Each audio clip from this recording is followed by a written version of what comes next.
I always identified myself as a Christian. Grew up in a church called Plymouth Congregational, downtown Seattle. My parents were some of the first members, actually founding members of Mercer Island United Church of Christ. And I'd say about middle school, and they were actually, still remember the groundbreaking at Island Crest Way there in Mercer Island. And I was very involved in that church, Sunday school, did confirmation class. My mom was a Sunday school teacher, actually led the Christian education program there, involved in selecting pastors there. So I was a church council member there as a high schooler.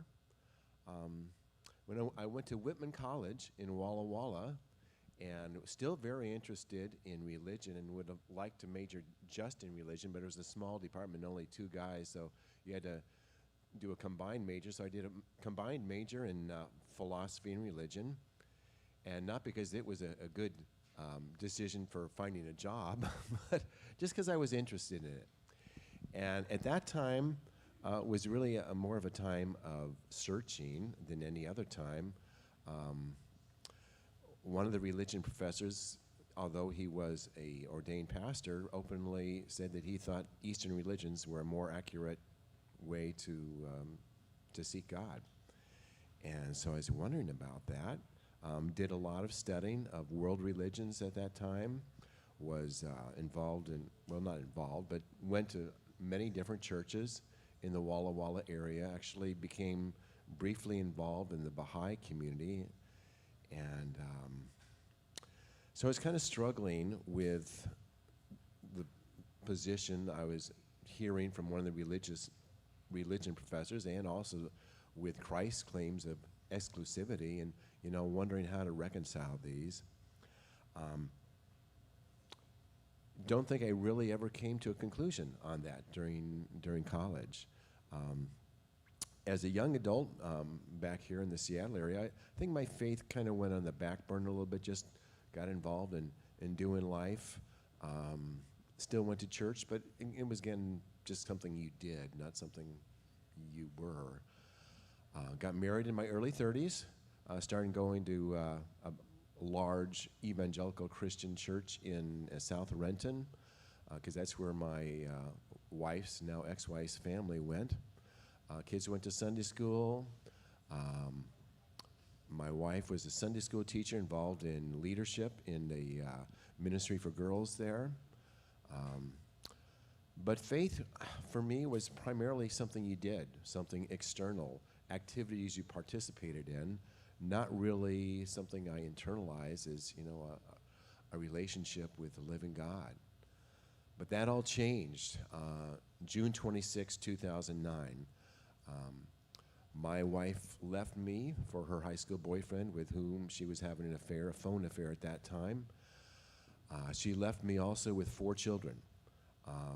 My son was 7, daughter 9, daughter 13, daughter 16. They were on vacation at the time that she left. They came back the next day. And I still remember that night sitting on my deck talking to God, say, I can't do this. I don't know how I'm going to do this. I need you more than I ever have. So the next year was the hardest year of my life. I was overwhelmed. Didn't have the expertise, didn't know how to take care of 4 kids. My wife did primarily the child care before she left, and then it was all up to me. Every day I had different challenges, emotional stuff with the kids, balancing work. I have and had then a demanding job as a fraternity chef, so balancing that and taking care of 4 kids, finding child care. I had not enough money. I had to sell the house, find a new place to live, but every challenge, the Lord would meet me, and I believe he told me just present one thing at a time to me, and every day he came through. And so that whole experience made God real to me. And they weren't just sometimes gentle conversations. Sometimes they were yelling conversations. They say, why are you allowing this to happen, Lord? But that whole time in my life cemented my relationship with the Lord. And I saw how he cared, how he came through, how he used people. So two things changed on that at that time in my life. My relationship with the Lord changed to something that's really real. Also, prior to that time, I'd been doing life primarily alone. My support network was primarily my ex-wife's family. Well, that kind of changed. That kind of dropped away. So I realized I needed to have Christian brothers around me. Got involved in great church, which I'm still involved with, Highlands Community Church in Renton, and became involved in the men's ministry there, and got to know really for the first time Christian brothers. And that really has been transformative for me.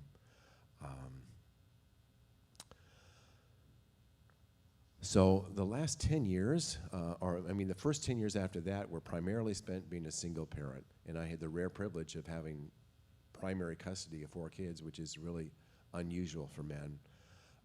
But I feel really blessed to have done that. But now it's a new season of life. I'm primarily an empty nester. My son has recently moved home. He was down at Cal Poly and got a new software job that's all remote, so he's with me again, which I'm loving. And I'm feeling really grateful for all the ways God has blessed me, but honestly, feeling not a lot of, I haven't been hearing a lot from God. Not that he hasn't been speaking, but just that I haven't been hearing anything until recently. And so, as many of you know, I helped with the food for Gardner and Joanna's wedding. I met a number of you there, and they said, hey, you should come to Anthem Church. I said, what is this thing called Anthem Church? So I came, and then Phil said, hey, let's have lunch. And that was like the first day, and a number of guys reached out to me and said, man, this is really cool. I really think the Lord wants me here. And in fact, I'm really clearly hearing his voice that he wants me here. And so I'm loving that. I'm still involved in Highlands, still involved in a great men's ministry program there, but this is my new Sunday home. And so looking forward to getting to know more of you. And that's all I have. That's my story. So thank you.